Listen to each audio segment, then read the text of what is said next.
you're good looking, good at heart, and have a fairy godmother, you got it made. It was a good choice from the teacher's point of view. There were so many characters, and every child in the class could be in the play.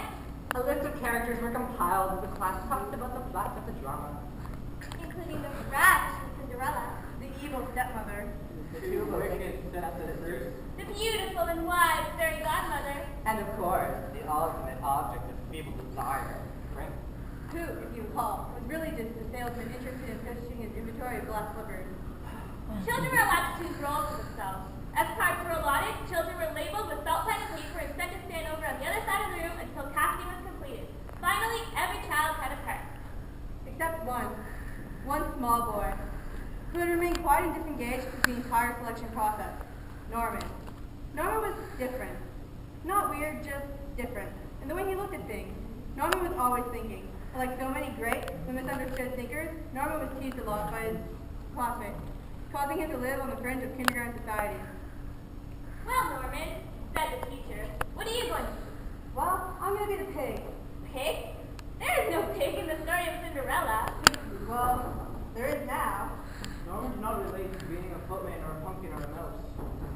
He knew his character. Pig! And he was not enough to give up his part to play and go over to stand against the wall where a loser would stand.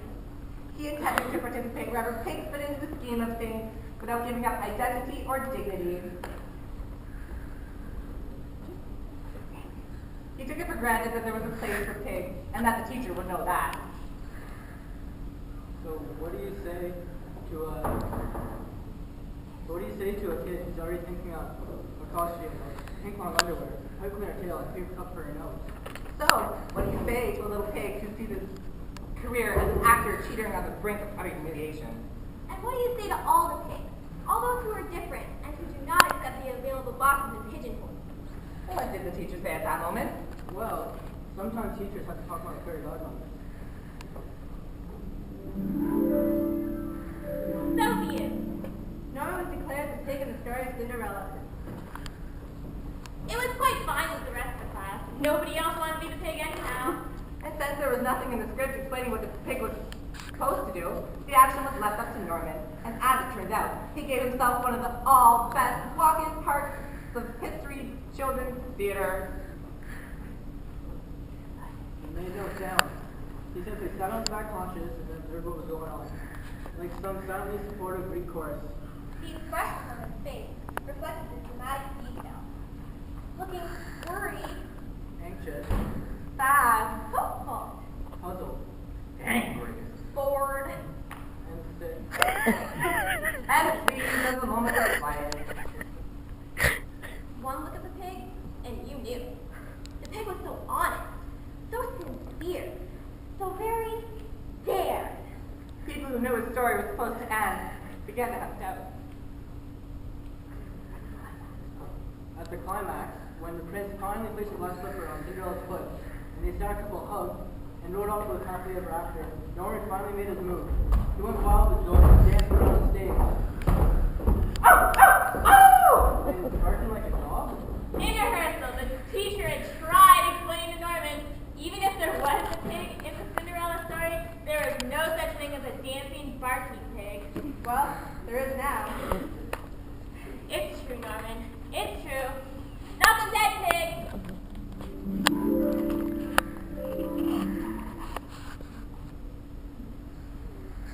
Well, the presentation at Teach Comps was a smash hit. When Norman danced his dance, the crowd of movie teachers laughed and wept and cheered.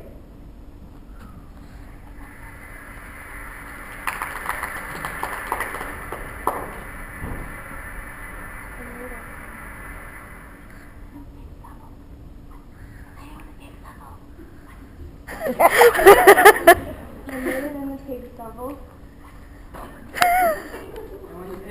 out for his curtain call, the applause turned into a spontaneous standing ovation. Woo!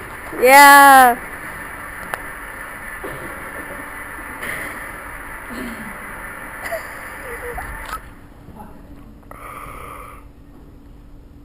The teachers could see that the real Cinderella wasn't the little girl with the button nose and blonde hair, but barking pig. And as you can see, it's not the fairy standing, but the teacher standing, sleeping in the wind. Well, the kindergarten class had no invitation to perform the highly acclaimed production of Cinderella, but sometimes the teacher would have to explain what it was about the story that was so unique. It has a pig in it, you see. Oh, really? Yes, the star of the show is a dancing, barking pig. But there is no dancing, barking pig in the story of Cinderella. Well, there is now.